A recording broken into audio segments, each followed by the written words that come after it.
Ángel, Axel, Sí, muchas gracias, bienvenidos a Extremo Centro. a ti por la Además, atención. hoy con cruce atlántico, porque Axel, ¿dónde estás? En Santiago. En Santiago. ¿Nos vas a permitir que nos tuteemos entre todos, ya que jugamos en un producto que se va a emitir en España? Por supuesto. Perfecto. Y lo he hablado con tu editor, Ruyer. Has sacado La Neoinquisición, Persecución, Censura y Decadencia Cultural en el siglo XXI. Y es que más o menos el podcast en el que estás y mucha de la obra reciente de Miguel Ángel Quintana pivota un poco alrededor de estas ideas. Además, Miguel Ángel sale citado en el libro, que cuestión que ya es como lo... Acabamos de comprobarlo. He de decir que he sido un pésimo académico. Cualquier académico lo primero que hace un libro es ir a la bibliografía a ver si me han citado. Sí, claro. Pues ya 2 puntos extra o 2 puntos abajo.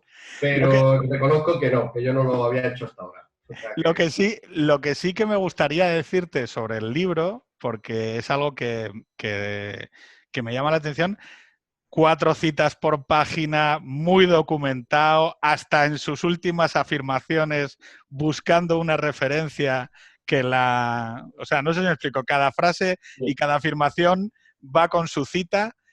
Y mi pregunta es, ¿qué pasa? Que para enfrentarse al complejo industrial militar de la corrección política hay que ir como muy documentado, ¿no, Axel?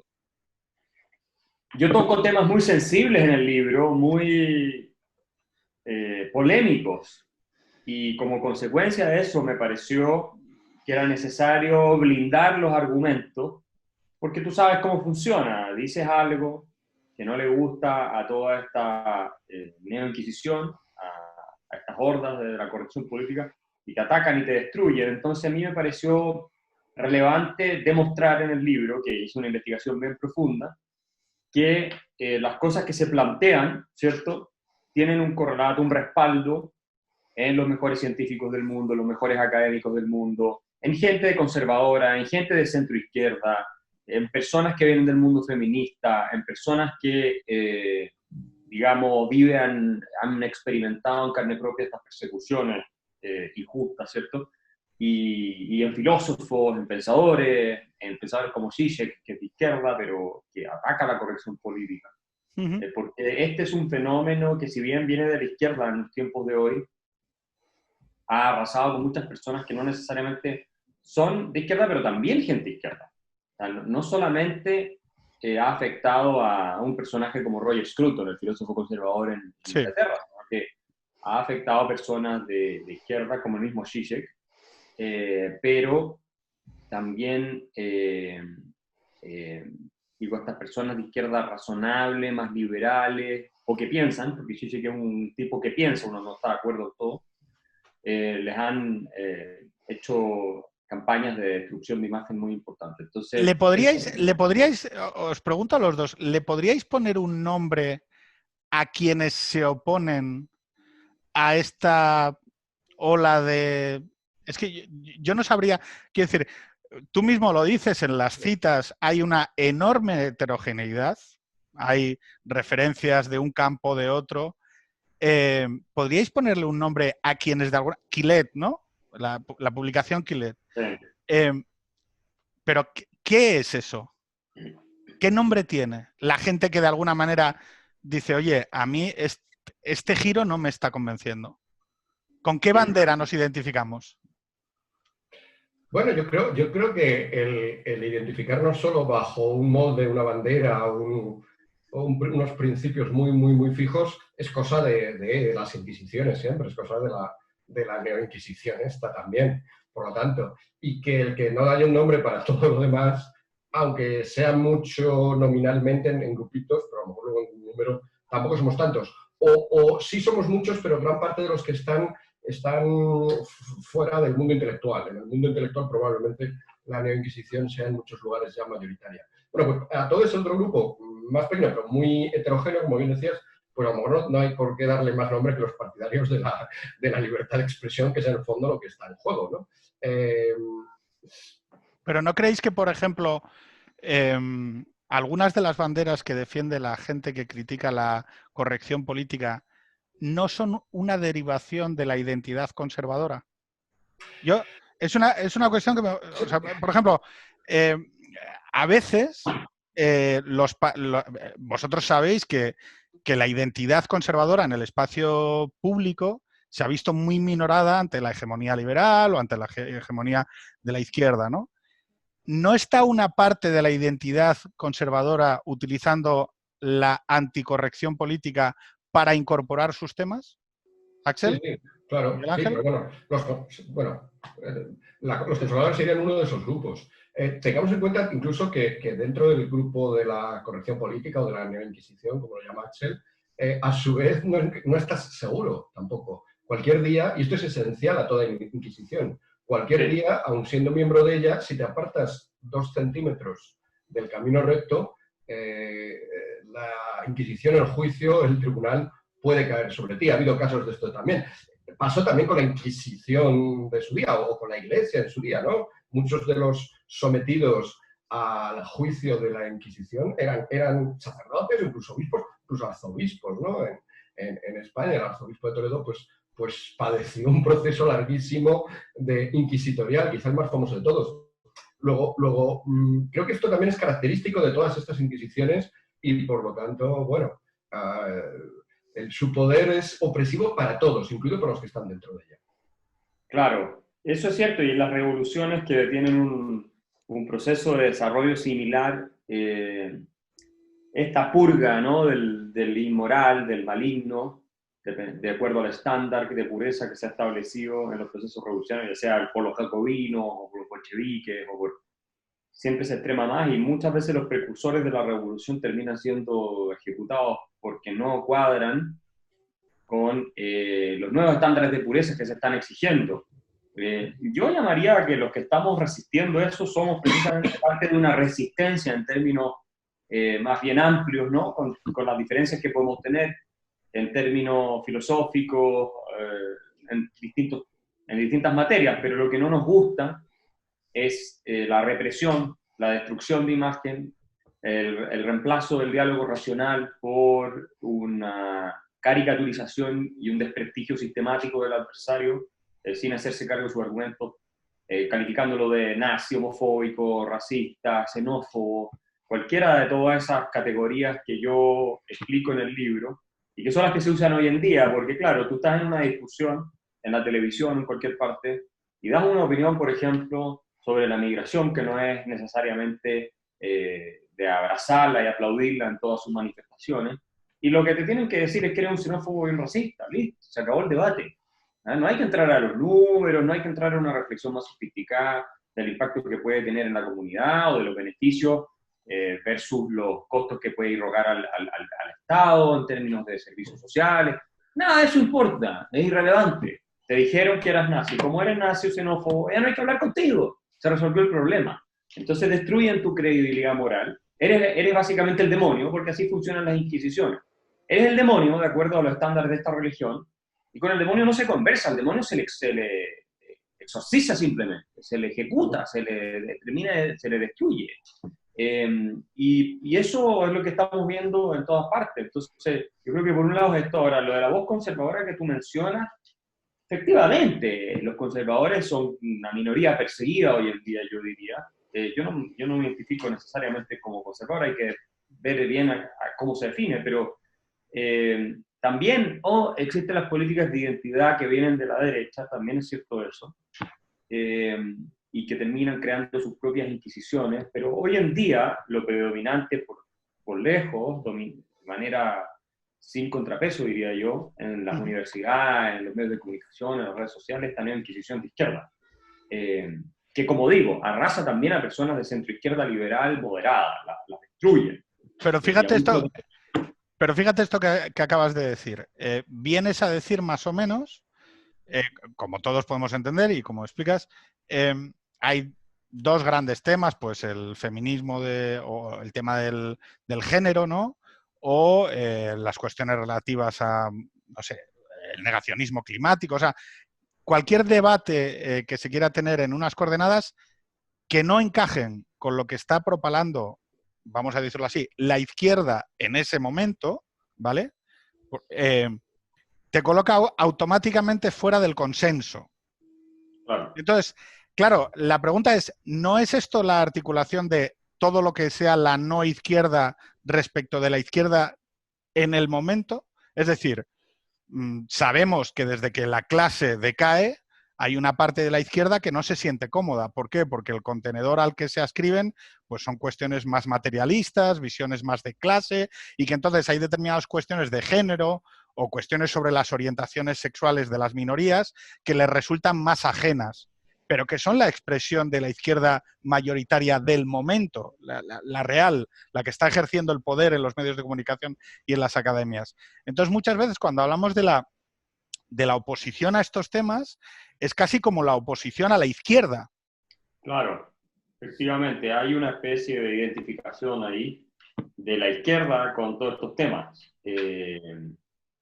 al menos desde el punto de vista de la percepción pública. Sin embargo, muchos libertarios, liberales, por ejemplo, son partidarios de permitir el matrimonio homosexual, de dar todo tipo de derechos también a gente transgénero. Yo cito a Deirdre McCloskey, que es una economista transgénero en Estados Unidos, muy conocida, y una de las cosas que hace ella feminista es desbancar la idea de que el capitalismo es el peor enemigo de la mujer, como sostienen las feministas de origen marxista, ¿cierto?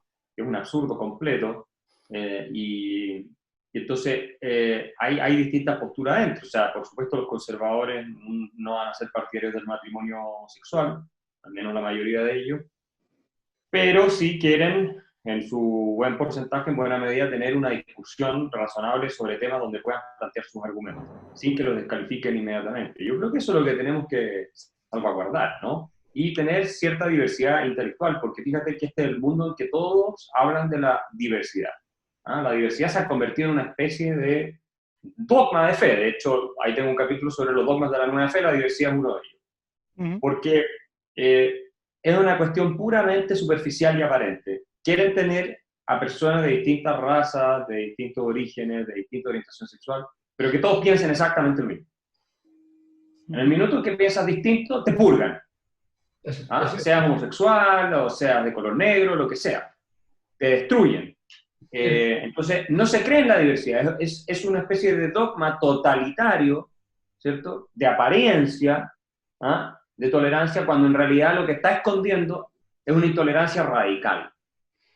Se dice que se propone la diversidad de etnias, la diversidad de orientaciones sexuales, la diversidad de identidades, pero no la diversidad de opiniones. Claro. Parece que es una diversidad que también puede tener cierto interés. Conectando con lo de los conservadores que decíais, estaba viendo que en el año 1997, en este medio en el que estamos, que es Internet, en el año 1997 hubo una sentencia muy interesante, no hace tanto, 23 años, una sentencia muy interesante del Tribunal Supremo de los Estados Unidos, Janet Reno contra la American Civil Liberties Union, en la cual había una ley, que era una ley por la decencia, que intentó implantar el gobierno estadounidense.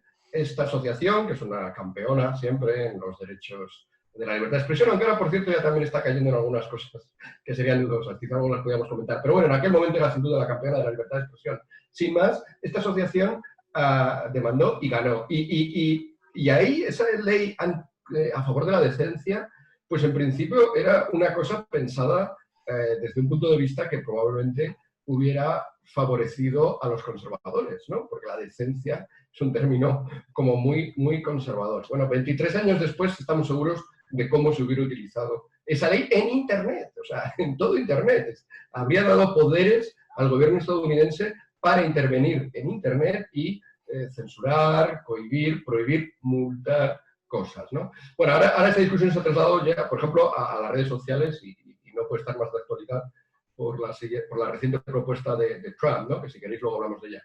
Pero no quería dejar de mencionar, ahora que estamos haciendo como un catálogo de los afectados, no quería dejar de mencionar el terreno intermedio, que nunca es tan intermedio, siempre, a lo mejor no es tan tierra de nadie, es el terreno de los equidistantes, ¿no? De los equidistantitos, ¿no? Que también son muchos. Por supuesto están los que no se meten en la discusión, que ya dije antes, son personas que están ajenas a estos debates, bueno, están ajenos, pues están ajenos. No me refiero a eso, me refiero a personas que sí que están en el mundo intelectual, sí que están en el mundo de las ideas, o la política, y cuidadosamente, siempre que surge un asunto de estos, desaparecen, como decimos jocosamente En Twitter se les va el wifi ese día, justo, pero se les va muchos días que coinciden justo con cuando surge este asunto. Yo creo que estos son, en buena parte, los más peligrosos. Por cierto, se equiparan a los neoinquisitoriales en lo mismo, renuncian al diálogo.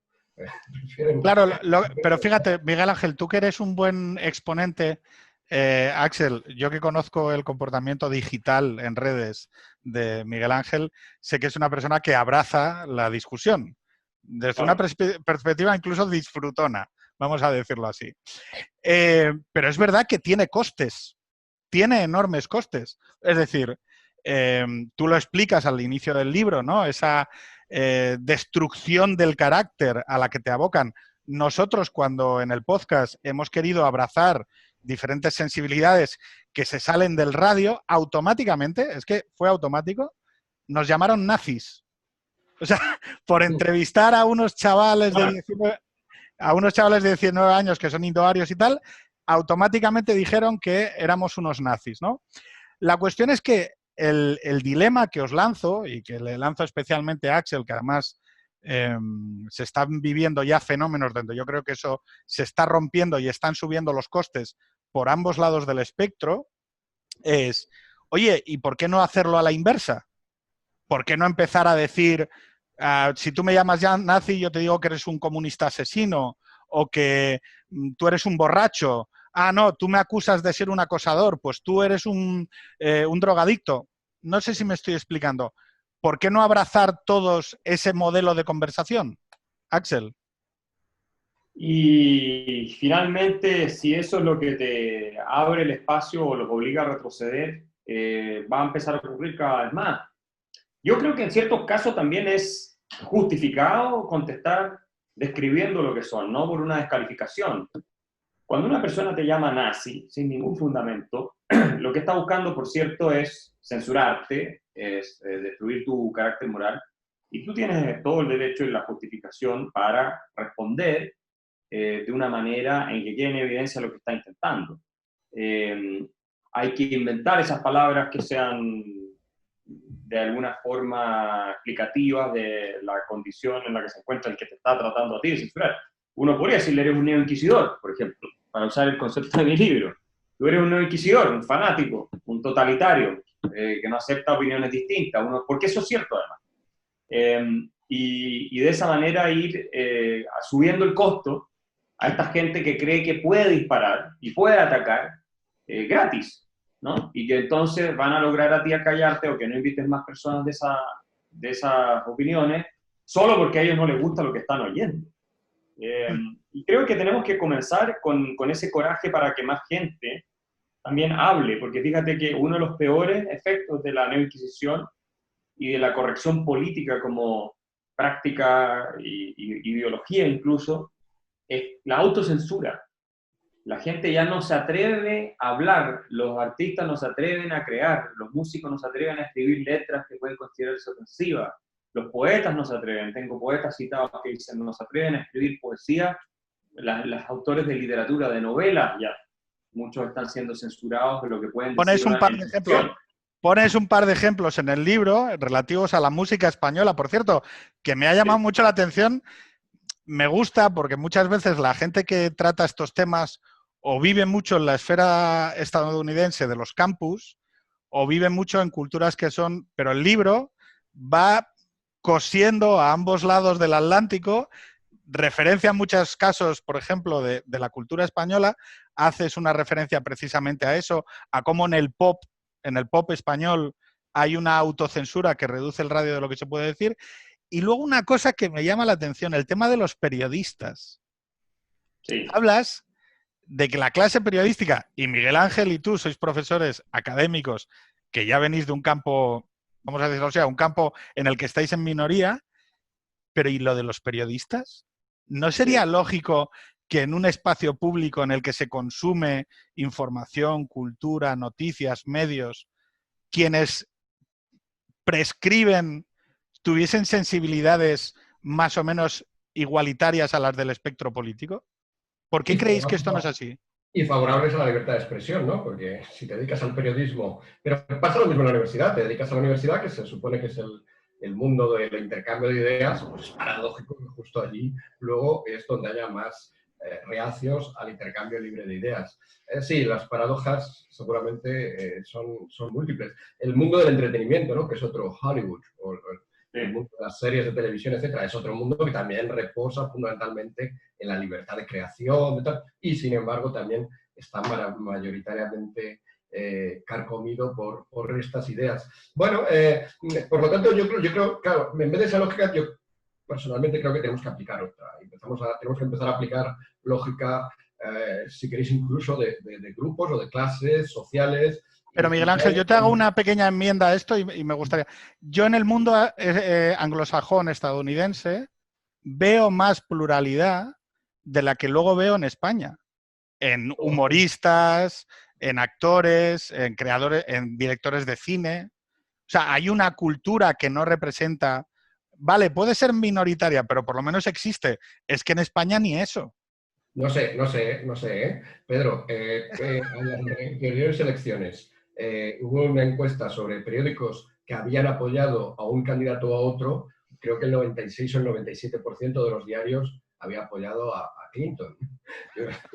Sí. Y además, Trump, podemos decir, no, pero es que es especialmente despreciable. Bueno, pero Trump precisamente se caracteriza o resulta despreciable fundamentalmente por romper estos corsés, quizá a veces de una manera un tanto grosera, pero justo es el tema que estaba. Bueno, pues cuando sale este tema y cuando un presidente se caracteriza por esto, el 97% de los periodistas se van a otro lado. No lo sé, no tengo el estudio en España nos faltan muchos, no tengo el estudio en América en general. No sé cómo está. Yo lo que entiendo es que al final hay unas élites, hay unos grupos, todos estos grupos son élites, no en el sentido de que el profesor universitario ganemos mucho dinero o tengamos un extraordinario poder de decisión, pero es cierto que bueno, pues todos los años tenemos a un montón de gente que está sometida a lo que nosotros digamos y a la cual incluso luego vamos a evaluar y luego se nos presta atención en ciertos medios y todas estas cosas no te pasan si eres cerrajero generalmente. Y por lo tanto, desde un punto de vista cognitivo hay unas ciertas élites, profesores, periodistas, que es verdad que económicamente a menudo tampoco están bien, pero vuelven a tener acceso a esos medios. Hay una serie de élites en las cuales ha cundido pues, esta idea que hay que sostener ciertas ideas para demostrar que perteneces a ellas, ¿no? Igual que antes te comprabas un Cadillac o te comprabas una mansión en la Costa Azul para demostrar tu estatus, pues la nueva forma de demostrar tu estatus es sostener estas ideas, que además son ideas que solo puedes sostener y llevar a la práctica si tienes este estatus. Hay un análisis de Henderson, no sé si lo conoces, Axel, que es muy interesante en este sentido. Él llama esto ideas lujosas, ¿no? Y por ejemplo, la idea de la familia no importa. Conozco, sí. Claro, la idea no importa, la familia no importa, pues por supuesto, si soy un millonario, la familia importa bastante poco. Si soy una madre soltera negra en un barrio pobre de los Estados Unidos, hombre, pues tener un marido o tener una familia de apoyo para lidiar con mi hijo me empieza a importar mucho más. La familia en esos casos sí que, y mantener familias más o menos estables, unidas, sí que empieza a resultar importante. Entonces, con esa misma idea de que la familia no importa, ya te estás demostrando que te estás ubicando en un mundo totalmente alejado de las clases a las que no quieres pertenecer y por eso es la única lógica que le encuentro. Claro, sí, los llama luxury beliefs. Sí, eso. Sí, lo conozco. Sí, yo tengo datos del mundo periodístico que tú mencionas, tanto de Inglaterra como Estados Unidos, Alemania, España, y la verdad es que predominantemente, de manera aplastante, los periodistas se identifican con la izquierda, mucho más que lo que se identifica la población. En el caso de Estados Unidos, tú lo mencionabas, hay estudios de académicos norteamericanos que han concluido ya que el 95% de los periodistas básicamente son de izquierda en Estados Unidos, ¿no? De los medios nacionales, el 95%. ¿Sí? Ahora circulaba a propósito del asesinato de George Floyd por este policía en Estados Unidos que tiene al país muy convulsionado. Obama, tiempo atrás, llamó cuando él gobernaba, a un grupo de personas que también estaban manifestando, se rompieron todos, los llamó thugs, que es como decir los matones, ¿no? Y Trump los acaba de llamar thugs de nuevo, y Twitter le pone una advertencia de que este tweet debía ser censurado, y todo el mundo le dice que es un racista o que no sé qué. A Obama no le dijeron nada, el mismo tweet prácticamente uno con el otro. Y ahí tú te das cuenta que no solo los medios de comunicación, sino también las redes sociales. Todos estos nuevos inventos tecnológicos son básicamente creados por personas de nuevas generaciones que vienen con un cerebro bastante, yo diría, lavado incluso de sus universidades, con esta doctrina, esta religión nueva, que es tan intolerante y que en el Silicon Valley, donde yo vivo ahora, ha llevado a personas a irse de ahí, como Peter Thiel, que se terminó yendo del Silicon Valley por la intolerancia del clima de opinión ahí. Y lo mismo ocurre en parte en Alemania, lo mismo ocurre en Inglaterra, lo mismo ocurre en España. El estudio que tengo yo, sí, la mitad de los periodistas se identifican con la izquierda, pero el resto no se identifica ninguno con la derecha, según ese estudio que tengo citado. Seguro que hay algunos, pero tal vez no se atreven a decirlo, no lo sé. Y al final te dicen no, que los dueños de los medios sí son de... Pero no importa, porque lo que realmente crea la noticia es el que la está haciendo en el minuto. Tú lo llamas... Bueno, es que el espíritu, cuando tú hablas del Zeitgeist o Zeitgeist, no sé cómo se pronuncia, es verdad, es que hay un espíritu del tiempo que lleva a pensar de manera colectiva, y a pesar de que la noticia o los propietarios del medio tengan una determinada orientación, todo lo que rodea la ejecución de eso va en otra dirección, ¿no? Es decir, no sé. Lo que sí es verdad es que sobre ese espíritu del tiempo hay una cosa bastante paradigmática. Estos protagonistas de la nueva economía, estos empresarios de la nueva economía, que parece que han abrazado determinadas creencias, lo que es muy llamativo es que no les es dialéctico con sus intereses de clase. No sé si me estoy explicando. Los Rockefeller, los millonarios antiguos, no podían abrazar determinadas creencias de la izquierda porque eran subirle el sueldo a sus empleados, dar más festivos, dar mejores condiciones laborales, porque iba contra sus intereses. El hecho es que ahora mismo ser un nuevo empresario, un Amazon, una de las 9 grandes compañías tecnológicas, o vivir en Palo Alto o en Silicon Valley y desarrollar aplicaciones, parece que no pone en contradicción el que te dediques a eso con los intereses de clase de la izquierda, ¿no? de las clases populares, vamos a decirlo así, porque en realidad son creencias que son costosas, pero no van contra tus intereses. Claro, ahí hay una cuestión que nos habla un poco también de la transformación de la propia izquierda. A día de hoy, ¿las clases populares son representadas por estos valores de la corrección política? No, yo no lo creo.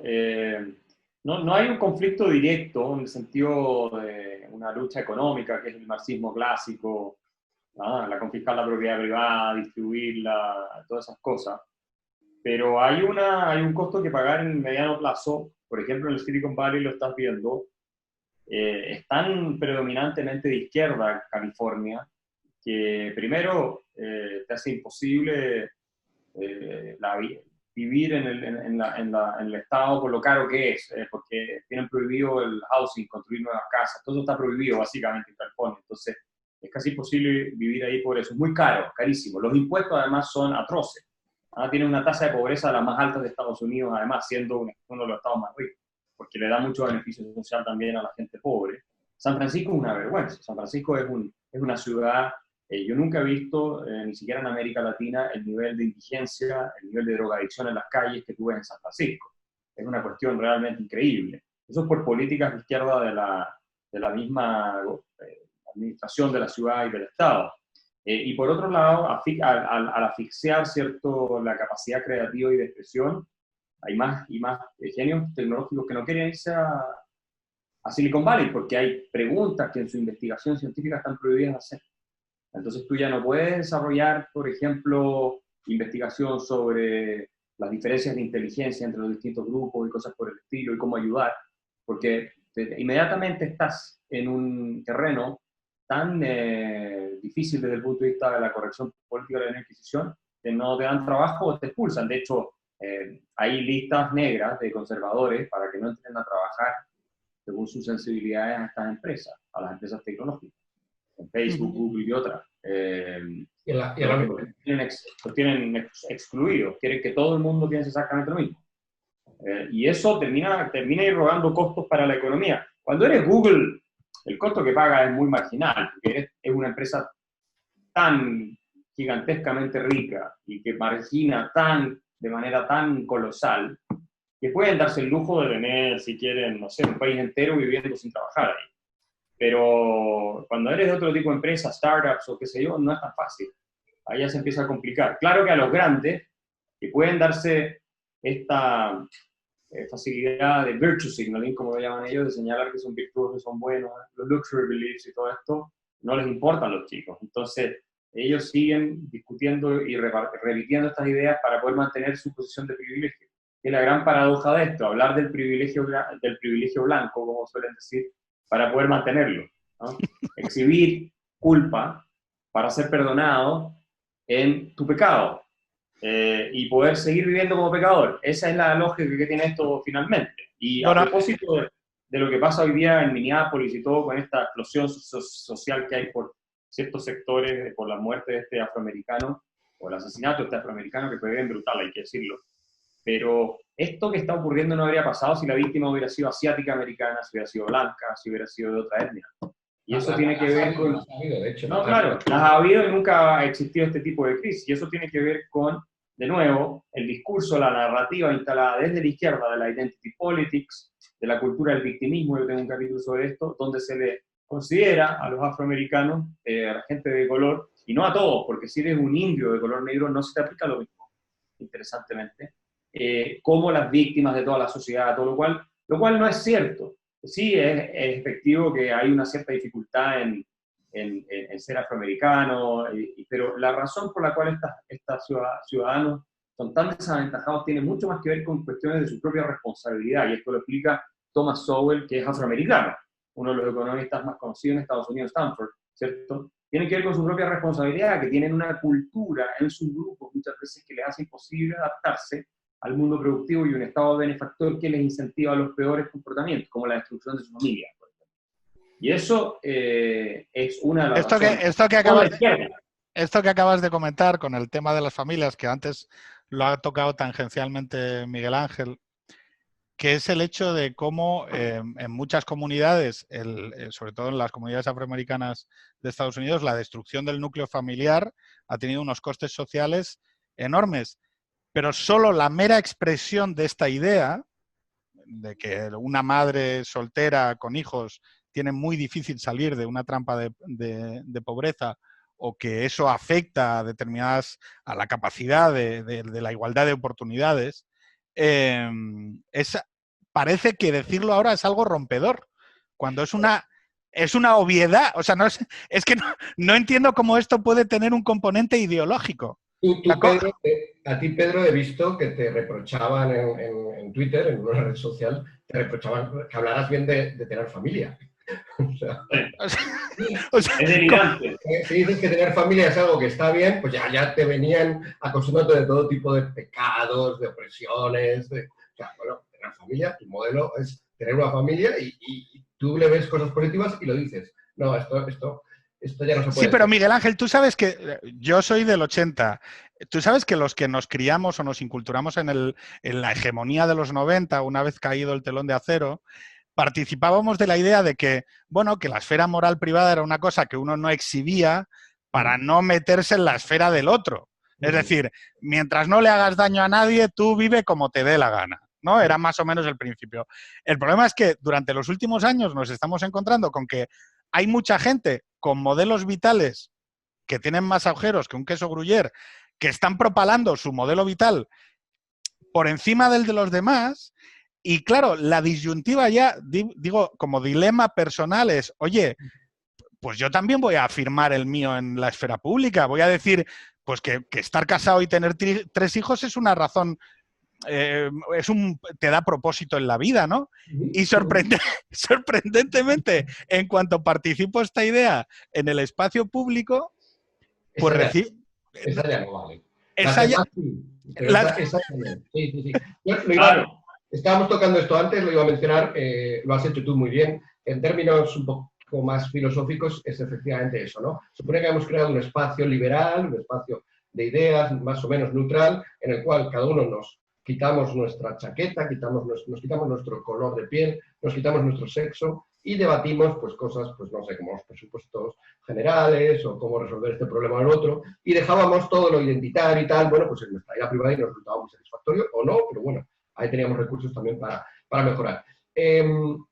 Ahora que ya no ocurre esto, obviamente que hay muchísima gente que está metiendo en ese espacio, está sesgando ese espacio público a su favor y está usando ese espacio público para, por ejemplo, con el dinero de todos o con las subvenciones de todos, pues promocionar ciertas ideologías y otras no, y para las que no promocionan encima prohibirlas, y si te ocurre meterte ahí, pues machacarte.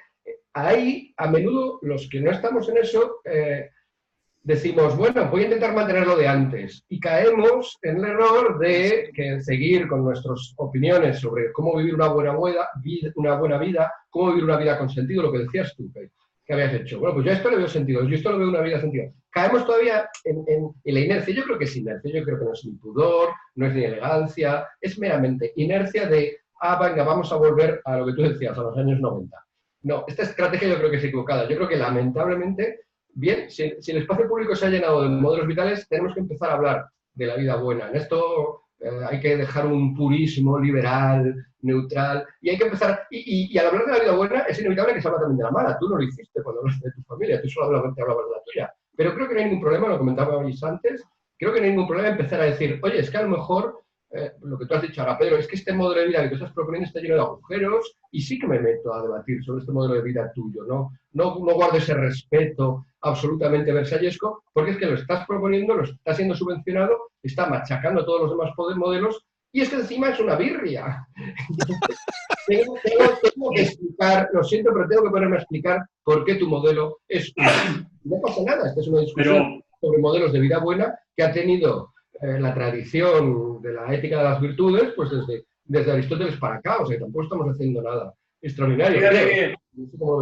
Yo tengo algunos datos acá en el libro que respaldan precisamente la idea de que estar casado y tener familia es mucho más beneficioso desde el punto de vista de la calidad de vida para las mujeres y para los hombres, pero lo hablo en particular en el caso de las mujeres por un estudio que salió hace un tiempo atrás, que las feministas lo abrazaron mucho, que supuestamente las mujeres eran más felices si no se casaban y no tenían hijos. ¿Ah? Y ese estudio estuvo tan mal hecho, los errores son tan básicos, por un profesor, creo que era en la London School of Economics, no recuerdo, una buena universidad, pero una vergüenza, ahí lo tengo citado en el libro. Y de Berkeley, es un centro que se dedica a la Universidad de Berkeley, que es un lugar bastante de izquierda, ¿no? Berkeley en general, se dedican a estudiar estos asuntos. Y la conclusión de los estudios, sin ninguna duda, es que tener familia es mucho más satisfactorio como calidad de vida que no tenerla. Ahora, claro, una relación de conflicto permanente es lo peor, pero una relación relativamente funcional, de compañía, con familia y así, es lo mejor que te puede pasar. Como mujer, para esto es un mensaje para la feminista. Y lo mismo ocurre pero tú sabes, Axel, ¿tú sabes cómo suena esto? ¿Tú sabes cómo? O sea, el hecho... Hay una pista en la historia, y es que la gente ha tendido tradicionalmente a tener familias. Eso es una pista. Estaban todos equivocados. Es verdad que entonces entra naturalmente, inmediatamente esta neofilia, decir no todo lo nuevo es bueno, todo lo viejo es malo, y por lo tanto eso fueron las tradiciones que fueron los principios. Sí, es absurdo. Y esclavitud y patatín. Pero me gustaría comentaros, que no nos queda ya mucho tiempo y no quiero robaros mucho más tiempo, algunas preguntas que nos han lanzado la gente que escucha el podcast, ¿no? Demos libertad de expresión también a los que han lanzado preguntas. Y decía Nacho, oye, ¿es congraciable democracia y libertad de expresión entendida como, por ejemplo, cómo abrazo yo la discusión o el diálogo con alguien que me dice que hay niños, bueno, ya sabéis, con el tema biológico de que el género y el sexo son optables, son una elección? Es absurdo. Ya, no, pero lo que te digo, Axel, es... Tú tienes que abrazar, eres un demócrata liberal, crees en el pluralismo en el espacio público, pero esas ideas existen y están ahí. Y tienes que dialogar con ellas. Yo dialogo con ellas. En el libro tengo un capítulo completo sobre el tema género, y donde yo, citando a varios de los mejores científicos del mundo, incluido Steven Pinker, Susan Pinker, Dick Swab, muchos otros, demuestro lo que es obvio para cualquiera que cree en la teoría de la evolución, y que es que tanto el cuerpo del hombre como el de la mujer fueron adaptados a sus roles reproductivos y de subsistencia como su cerebro.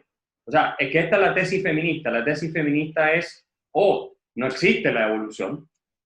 Nos puso acá, no sé, los marcianos, o la Biblia es la verdad, nos creó Dios, hizo a las criaturas tal como, cosas que no van a estar dispuestas a defender. O que la evolución se aplica a todas las criaturas menos a los seres humanos. Pero yo te digo que no, y que eres un retrógrado, y que plantear eso es porque eres homófobo, y porque tienes una sensibilidad conservadora. Y oye, que no. Y claro, bueno, tú tienes un problema, porque tu afirmación tiene un componente de verdad. Pero ¿cómo la haces florecer? No, es que esto hay que decirlo, son investigaciones científicas que muestran las estructuras del cerebro de la mujer y el hombre son distintas, enseñan cómo inciden las preferencias. A esta enfermedad psiquiátrica son mucho más comunes en los hombres que en las mujeres, o en las mujeres que en los hombres, dependiendo de cómo sea. El tamaño del cerebro es diferente, la configuración de varias partes del cerebro funciona con una lógica distinta. Eso es evidente. Los cerebros tienen periodos de transformación en el caso de la mujer que no tienen en el caso del hombre, de acuerdo a su ciclo hormonal. Y todo eso es así, por lo tanto, el género es en buena medida el género, es decir, la forma en cómo nos expresamos socialmente nuestras preferencias, nuestros roles, en buena medida está determinado por la biología. Y el hecho de que haya mujeres que estudian más carreras humanistas o que tengan que ver con relación con otras personas y están sobre representadas en una y en otra están sobre representadas los hombres, tiene un componente biológico. No pueden negarlo. De hecho, en Escandinavia o los países nórdicos son de los que menos mujeres tienen estudiando carreras científicas. Porque claro, cuando tienes las mejores posibilidades y tienes una base material lo suficientemente buena, al final decides lo que realmente quieres, no eliges una carrera porque vas a pensar que ahí vas a ganar más dinero. Hay países en desarrollo que tienen más mujeres en ciencias que países como Finlandia. Y eso claro, tiene que ver pero Axel, lo que te quiero decir, biología. Tú tratas el tema de la distribución de segunda mano, incluso. Tú sabes que la mayor parte de la gente no accede a esas investigaciones, no accede a esa verdad. Sí, tenemos que explicarlo aquí. Claro, pero ¿qué pregunta es la que os haría, o qué dilema, o qué conversación os animaría a los dos a opinar? Es, oye, ya que los tres hemos accedido a un componente de verdad, que queremos actuar como agentes de distribución hacia la sociedad en la cual vemos que el campo está muy inclinado, ¿cuál es la actitud racional en esto? Lanzarte a tumba abierta y discutir con todo el mundo, la creación de medios, la creación de escuelas. Bueno. Yo creo que la pregunta a la que hacía referencia era incluso más radical. Lo que decía es, oye, si hay unas cuantas verdades, hay cosas que son verdad, pues ¿por qué tenemos que someterlas a la democracia? ¿Por qué tenemos que someterlas a la discusión pública y luego eventualmente al voto, ¿no? Yo ya lo he leído rápido, que es como se ven los tweets, pero me ha parecido que iba por este lado. Y en ese sentido, la pregunta como tal es muy legítima y muy interesante. Lo que pasa es que ya tiene respuestas. Es en el fondo, esta misma pregunta se puede plantear no solo en la democracia, sino en la ciencia. Si hay una cosa y se ha planteado, claro, si ya hay una cosa que es verdad, pues si ya hemos descubierto con Aristóteles cómo funciona el mundo, pues ¿para qué vamos a consentir que vengan otros a decirnos, como Galileo o como Newton, vengan a decirnos cosas raras? Bueno, la solución que se halló a esto es que hay que privilegiar la discusión sobre la verdad, porque al final la discusión también te mejora la verdad. Puede sonar muy bonito, de hecho suena muy bonito, es verdad que la realidad a lo mejor no pasa siempre, pero tenemos que al final apostar porque el fomento de la discusión, aunque sea una discusión llena de estas cosas más a veces sucias, como pueden ser hablar de identidades y modelos de vida, y yo me atrevo a defender mi modelo de vida y a defender que el tuyo no es bueno, pero al final en el campo del diálogo, en el campo de la discusión, y yo no tengo problemas en que ese sea el campo de juego, porque al final se supone que la verdad, con el tiempo, eso sí, a veces fueron decenas de años, incluso en cosas científicas, pues no digamos en estas, que es una cosa, pues eso, más diluida en la democracia, pues al final ahí sí que se podrá vencer. Axel, ¿hay algún límite al derecho a ofender? ¿Que lo tratas y lo debates? Yo creo que la civilidad y la buena conducta, que son modales propios de la sociedad tradicional, costumbres que tienen que ver con considerar y tenerle respeto al prójimo, la cuestión muy cristiana, por lo demás, muy humana, son los límites, pero legales no deberán haber límites al derecho a ofender por ningún motivo. Porque la ofensa es una cuestión enteramente subjetiva. Si tú estableces una ley, ¿cierto?, para castigar cualquier expresiones ofensivas, cualquier persona, en vista de que es una cuestión enteramente subjetiva, puede entenderse ofendida por lo que la ley dice o por cosas que no están en la ley. Y tú tienes que entrar a explicar por qué esas cosas no están cubiertas por la protección de la ley y estas otras sí. Y finalmente entras en una pendiente resbaladiza en la cual, ¿qué está ocurriendo en Occidente? Yo tengo los datos de cómo la libertad de expresión se está reprimiendo por ley cada vez más. Hoy día tenemos menos libertad de expresión que hace 40, 50 años atrás, por todos estos famosos delitos de discurso de odio, que no debieran existir. El discurso de odio es algo que sí existe, porque hay cosas que se definen a partir de como discurso de odio, a partir de los grupos que se sienten vulnerados, pero que no son discurso de odio, ¿no? Esta tesis de que los cerebros son distintos, las feministas radicales podrían considerar que es discurso de odio, ¿no es cierto? Entonces ya no podemos hacer ciencia, tiene que estar censurado, no lo podemos discutir, no podemos opinar. Bueno, hay otros que sí son discursos de odio, que es una minoría en la constelación de cuestiones que se habla como discurso de odio, y que hay que discutirlo a la luz pública, y tienen que exhibirse como falaces y como lo que son, verdaderos, ¿no es cierto?, apuestas por generar conflicto, estigmatizar realmente grupos. Podemos, claramente, con su lucha de clases permanente, es discurso de odio, ¿no? Pero yo no prohibiría que gente de Podemos pueda expresar esas ideas propias del marxismo que ellos abrazan en la esfera pública. No lo voy a prohibir. Y ese es discurso de odio. O sea, Iglesias se declara un seguidor de los jacobinos. O sea, ¿quién más odioso y más totalitario, más fanático y potencialmente criminal que eso? No hay. Y sin embargo, no soy partidario de censurarlo. Hay que discutir con él. Pero hay que mostrarle a la gente que están equivocados. Popper, que es una paradoja que siempre se habla de la paradoja de la tolerancia con los intolerantes, él dice, ojo, en el momento en el que hay violencia, y aquí, claro, es donde entra el debate, ¿qué es violencia en este mundo? Claro, es que alguien coja una pistola, o es la opresión, o es la falta de libertad. Entonces, bueno, claro, que eso lo distorsiona completamente esta neoinquisición. Yo tengo un capítulo sobre neolengua y sobre, por ejemplo, gente como Marcuse, que distorsionó, tergiversó el concepto de violencia para poder decir que la democracia liberal era la verdadera violencia y la dictadura socialista era la verdadera libertad. O sea, ese es el rollo de esta gente.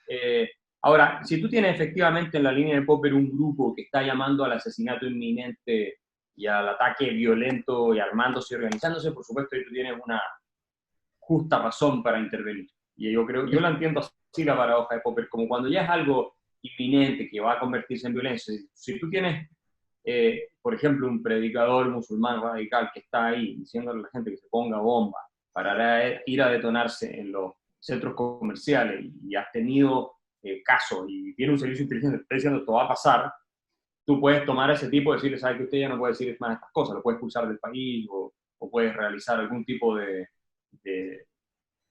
acción antes de que eso termine en la tragedia. Pero en general yo soy partidario de tener, como la Corte Suprema de Estados Unidos, un marco bastante flexible de libertad de expresión, de manera tal de poder en la luz pública refutar las ideas que son malas en la tradición de John Stuart Mill y no esconderlas bajo la alfombra, que es lo que ocurre cuando tienes estas censuras, que siguen existiendo igual, le das incluso más fuerza a estos grupos con ideas que son realmente nefastas y en algún minuto explotan por otro lado con mucho más fuerza. Pero os cojo un poco las dos últimas ideas que habéis lanzado los dos. Si nosotros asumimos, por ejemplo, alguien que sea pluralista, que hay determinadas ideas que son más verdad, o sea, que tienen componente de verdad, que en competición con las que son falsas acaban prevaleciendo y acaban venciendo, la reflexión que yo os lanzo es, ya, pero para eso se necesita una libertad de expresión que sea también libertad de difusión. Cuando tenemos unos cuellos de botella por el lado de los medios de distribución que no permiten la libre concurrencia de ideas, pues aquellas que no son necesariamente más verdad vencen por incomparecencia. Entonces, ¿cuál es el Axel, ¿no? Que lanzas este libro, que vienes, pues vas a ver que el radio de la gente que te va a escuchar y conversar contigo, pues seguramente sea más extremo, sea más reducido, perdón, que si estuvieras propalando otro tipo de ideas, ¿no? Seguro.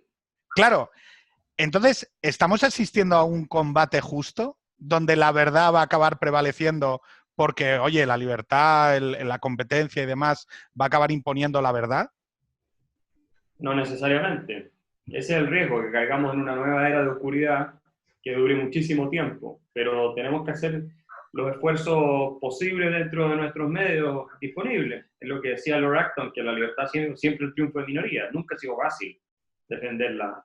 Y sin embargo, creo que hoy día con las redes sociales, con YouTube, este mismo programa, que tal vez en un canal de televisión no te dejarían hacerlo, pero lo pueden ver decenas de miles o cientos de miles de personas, y eso yo creo que ayuda a favorecer esta resistencia de quienes estamos defendiendo la libertad. Uh-huh. Miguel Ángel. No caigamos nosotros también en el victimismo, ¿no? En hacernos los ofendiditos con la situación del mundo. ¿Qué minoría somos? ¿Qué mal nos va? Estoicos. Para minoría la de Galileo en su época. Quiero decir, ponernos a comparar que estamos peor que él, pues me parece un poquito victimista, ¿no? Es efectivamente, es lo que decía Axel, la verdad menuda ha estado en minoría. Es verdad que ese espacio, ese mercado de ideas, el marketplace of ideas, ¿no? Del que siempre se habla cuando salen estos temas, pues es un mercado injusto, asimétrico, ¿no? O sea, con posiciones a veces cuasi monopolísticas o oligopolísticas, cierto, pero a pesar de eso, con todas, nunca ha sido un mercado perfecto, justo, equitativo. A pesar de eso, pues al final parece que las cosas tiran para adelante. Es verdad que hay que insistir en las cosas que estamos insistiendo ahora, hay que insistir, y por eso la batalla de la libertad, desgraciadamente, no se acaba nunca. O sea, tenemos nuestros tribunales constitucionales, nuestras constituciones, nuestras libertades consagradas, nuestra historia, y aún así estamos en 2020 diciendo cuánta gente viene a por nosotros, los que queremos ser libres. Pues sí, y va a seguir siendo igual en el 2050 y en el 2100. Aventura, no me gusta. Pues, no, a ver, yo entiendo esa necesidad, pero claro, el panorama es que hay una pelea constante que hay que dar para que no te metan en una esquina. Axel, ya como última intervención, dime por qué alguien, esto lo escucha generalmente gente de 20, 25 años, ¿por qué deberían leer la Neoinquisición? Persecución, censura y decadencia cultural en el siglo XXI. Y ya te dejamos escapar. Y porque hay el análisis muy atingente a las nuevas generaciones también, en toda esta cultura del victimismo que hemos descrito, y tiene mucho impacto en lo que es la forma en cómo han sido educados en esta cultura de la sobreprotección las nuevas generaciones, y las han transformado en... Hyde, ese concepto de la sobreprotección de Hyde. Exacto, extremadamente frágiles, vulnerables, que no toleran opiniones distintas porque se sienten ofendidos o emocionalmente afectados, reaccionan de manera violenta, y eso en definitiva es el caldo cultivo para el autoritarismo y la destrucción de la democracia. Yo creo que tomar conciencia de eso y del mundo en que se está viviendo, porque esto va a seguir durante las próximas décadas, y esa gente que hoy tiene 25 mañana va a tener 55, y van a tener que encontrarse, si no revertimos esto, con un mundo que es mucho más oscuro, mucho más represivo, intolerante, incluso podría llegar a ser totalitario o autoritario si seguimos en este camino, de lo que ellos pueden imaginarse. Si es que no terminamos con conflictos civiles, en el peor de los escenarios, estoy poniendo lo más catastrófico, que ojalá no ocurra, violentos incluso, como los que se están viendo en parte en Estados Unidos, que algo de eso tiene, de estas políticas de identidad, de corrección política, cultura del victimismo, que se manifiestan violentamente en las calles, hay que llamar a los militares para poner orden. Hay un componente de eso que es fundamental. Yo creo que las nuevas generaciones tienen que tomar conciencia de que la libertad y la democracia no se pueden dar por garantizadas, que es algo que se puede perder. España tiene su propia historia en esa materia. Nosotros también, en toda Europa, ¿qué hablar? En todo el mundo, en realidad, puede encontrar esta historia hacia atrás. Europa de manera más dramática. Y por tanto, este libro les va a dar los instrumentos, algunos al menos, para tomar conciencia de lo que está ocurriendo y cómo está afectando a gente de izquierda, de derechas, del centro, a todos. Está cayéndole esta nueva Inquisición encima y les está destruyendo las posibilidades de expresarse, y está convirtiendo la diversidad genuina que teníamos de expresión en una homogeneidad absoluta de diversidad puramente aparente, que es una farsa de diversidad. Y eso yo creo que las nuevas generaciones no lo quieren en realidad. Sí, Miguel Ángel, dale. Un mensaje también a ese grupo de... A los jóvenes. A los jóvenes. Discurso a los jóvenes. Yo creo que, bueno, va en las mismas líneas de lo que ha dicho Axel, ¿no? Yo les animaría a ser un poco, precisamente porque son jóvenes, punk. O sea, lo que no tiene sentido es ver a jovencitos copiando exactamente las ideas mayoritarias y hoy en día, por ejemplo, en el caso de España, ideas que están incluso en el gobierno, quiero decir. Se espera de la juventud pues, que sea un poquito rompedora, un poquito nueva y a veces incluso no ser un poquito, sino un muchito. Entonces, yo animaría a ser punk, a ser capaz de desafiar. Y uno de los argumentos que daría, y recogiendo lo que hemos dicho antes de atrevernos a hablar de modelos de vida, es que se fijen en los modelos de vida de estos inquisidores, que se fijen en los modelos de vida absolutamente amargados, victimistas, resentidos de la élite que propone estas cosas. ¿Quieren ellos, con 20 años, tener un futuro así? O un presente incluso, porque si asumes todas estas quejas y vives como mujer o como gay o como gitano absolutamente oprimido por culpa de la historia secular de opresión, si lo vives así vas a tener una vida bastante peor. La vida es una cosa muy seria y solo se necesita como para hacer caso a modelos muy cuestionables. Cuando menos discutibles. Axel, oye, una pregunta que se me había pasado de un compañero, Alberto Galán, que dice, además, dice, yo a Kaiser le preguntaría si en momentos como estos no cree necesaria una mayor redistribución de la riqueza. Sé que esto es totalmente off topic, pero para evitar, entre otros problemas, como la conflictividad social que tiene Chile ahora mismo. Esto ya es un exceso, pero es que... Yo creo que la conflictividad social que tiene Chile es precisamente porque ha aumentado demasiado la redistribución de la riqueza. Y la ha aumentado a tal punto en que ha destruido la capacidad de progreso económico del país. De hecho, el gobierno de Bachelet, el segundo gobierno de Michelle Bachelet, la socialista, que hoy encabeza la parte de derechos humanos en la ONU, la Comisionada de Derechos Humanos, ella hizo una reforma tributaria gigantesca para redistribuir dinero que sepultó el crecimiento económico que venía de más de 5%, lo redujo a 1.8%, redujo los salarios reales, el crecimiento de los salarios reales a menos de la mitad, si los estancó en realidad casi completamente, aumentó el desempleo, redujo el empleo formal, aumentó el tamaño del Estado, la cantidad de funcionarios públicos viviendo de las rentas de los chilenos, de los ingresos de los chilenos a través de impuestos. Nos convertimos en el país con mayor ingreso, con mayor impuesto a las empresas de la OCDE. En relación al promedio de la OCDE, somos el con mayor, digamos, tenemos más impuestos a las empresas que el promedio de la OCDE. No es que tengamos más que todos los demás, pero somos el más pobre de la OCDE. Y eso lo que produjo fue un estancamiento completo de las posibilidades de surgir de la clase media chilena. Y de ahí viene gran parte de la frustración que se manifestó en Chile con el desastre social.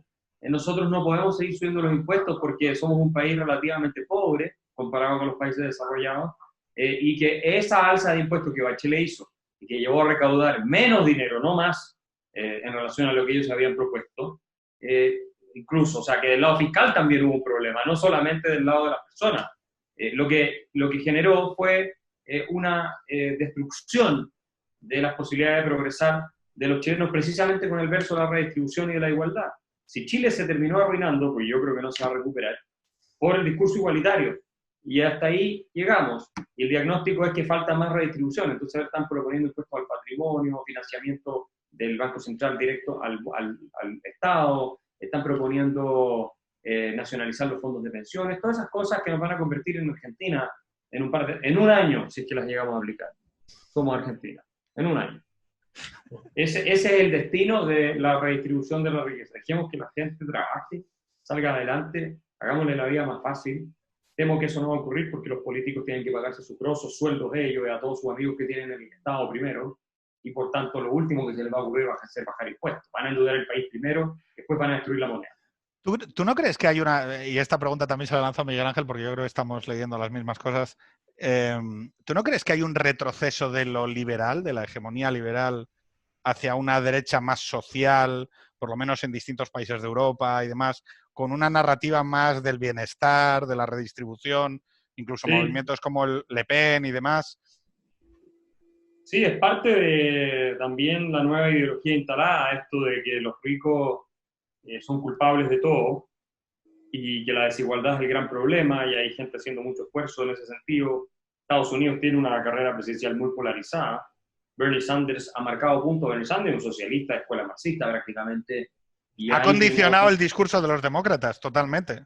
Totalmente. Después tienes a Alexandra Ocasio-Cortez, esta latina, que en realidad es una política de muy bajo nivel intelectual. O sea, se nota que las cosas que dice es muy ignorante, ¿no? Pero repiten eslóganes emocionales y es el típico fabricante de miseria que hemos tenido siempre en América Latina. Si esta idea de que hay que redistribuir y redistribuir, ¿qué más vamos a redistribuir en Europa? Los estados están sobreendeudados. España tiene un estado, ¿cuánto? De 45%, 50% del producto. ¿Qué más quieren? ¿Quieren tenerlo de 80? ¿Quieren ser Norcorea? ¿Cuál es el punto? ¿A qué buscan? Y tenemos estados muy pequeños como Singapur o Suiza, o bastante más pequeños, que funcionan mucho mejor. Entonces, esta idea de que si los políticos le sacan más plata a la gente de lo que ellas producen, la gente va a estar mejor, es delirante. Yo no sé cómo se les puede ocurrir eso. Es solamente por esta religión, la estatolatría, como decía Fumise, esta religión de que el Estado es una especie de Dios al cual tú le das cosas y las multiplica ilimitadamente para todos, como si no se robaran en gran parte la plata, como si el Estado español no fuera una corrupción tremenda, como si el Estado chileno no fuera de una corrupción espantosa, según informes internacionales del mismo Banco Interamericano del Desarrollo. Mira Argentina, si un Estado grande fuera la clave para llegar, ¿cierto?, al desarrollo, mira lo que es Argentina, lo que es Brasil, tienen de los estados más grandes del mundo, más grandes casi que los países nórdicos. Me encanta Axel, porque, o sea, ha sido rascarte un poco con esto y te has venido sobre la pantalla. Que conste que quiero decirte que seguramente discrepemos. Yo soy mucho más social y tengo una visión mucho más... No, yo soy muy social. Social. Sí, lo que pasa es que lo social no lo entiendo a través de lo estatal, nada más. Claro, pero que agradezco, o sea, te iba a decir precisamente que yo te estoy escuchando y no me genera ningún problema, ni creo que seas una mala persona, simplemente creo que construyes los argumentos desde un sitio diferente al mío. Pero sorprendentemente, esto que estás diciendo tú, en el espacio público español, es casi imposible de afirmar. Cuando yo sé que hay gente que tienen esa visión y que además... Pero fíjate... Por eso los españoles están liquidados, no van a salir adelante. Fijaos, si Chile, que comparte con Argentina una frontera de miles de kilómetros, no ha aprendido de Argentina, ¿cómo vamos a aprender de Argentina desde España? Imagínate si tuvieran la peseta todavía. Bueno, estarían devaluando. Bueno, como campeones, o sea, es la estrategia habitual que nosotros utilizamos, que es la devaluación. Cuando nos quitaron esa herramienta, empezamos a tener problemas. Y ahora mismo hay un problema político enorme, que es que la gente no le explica a la sociedad que cada medida y propuesta de gasto, los viernes sociales, que fue una cosa muy de la campaña anterior y demás, que eran políticas expansivas de gasto. Ahora, todavía no sabemos cómo se va a pagar. No sé si me explico. Han sido anuncios de gasto, pero nadie ha dicho lo que en buena lógica, vale, pues mira, tendrás que reducir la masa salarial de los funcionarios o la masa salarial o la masa de pensiones o recaudar más. Pero claro, en medio de una recesión va a ser realmente difícil, que toma causa con el coronavirus, pero ya venía anticipada por otras cosas. Van a emitir deuda porque la Unión Europea es una construcción completamente disfuncional, donde los límites de deuda establecidos en Maastricht y otros tratados no se cumplen. Entonces lo que van a hacer es endeudar el país y la gente va a estar feliz con los políticos que están endeudando el país, porque la deuda, como se paga en el futuro, ¿cierto? Y nadie se va a acordar de dónde vino, pero para el político el incentivo es estar bien en ese minuto, es ser bien evaluado en ese minuto, no lo que va a pasar en 20, 10 años más. Entonces, pero Axel, ya tenemos a tener una crisis fiscal. Que ya tenemos un 100% de deuda. ¿Puedes llevar los 150? Sí, sí, lo puedes, pero como estás dentro del euro, hay un momento en el que alguien aplica condicionalidad a la siguiente ronda de financiación. Yo no creo. Lo van a comprar el Banco Central Europeo, que es una vergüenza de organización, está comprando toda la deuda, todo lo que se mueve lo está comprando. Pueden endeudarse a tasas muy bajas, pueden despilfarrar y bomba atómica va a reventar, yo creo, con el colapso del euro, tal vez en algún minuto, pero de todas maneras les va a llegar la cuenta. En 15, 20 años, no importa, pero les va a llegar. Pero los que están hoy no les va a llegar. Por lo menos no los políticos de hoy. Entonces lo pueden hacer y la gente va a estar feliz y van a tener que pasarle esa carga a sus hijos. Miguel Ángel. No, bueno, sí, es prácticamente lo que habéis dicho ya. O sea que es muy curioso porque en una época en la que no se deja hablar de las futuras generaciones, por ejemplo, para cuestiones psicológicas, no se piensa en esto, en la deuda que les dejamos a las futuras generaciones también. Hay una falta de justicia o de empatía, como se dice ahora, hacia las nuevas generaciones absoluta. De solidaridad, falta de solidaridad intergeneracional. No hay justicia intergeneracional. Me encanta porque en estos últimos minutos, Axel, Me tocaste un punto sensible. No, se te ha notado, se te ha notado. Oye, pues un verdadero placer, recomendación para todos, la neoinquisición, persecución, censura y decadencia cultural de Deusto. Un saludo también a nuestro amigo Rullé. Y nada, gracias. Un verdadero placer, Axel. Gracias, Pedro. Nos vemos. Hasta luego. Un abrazo. Adiós. Un abrazo.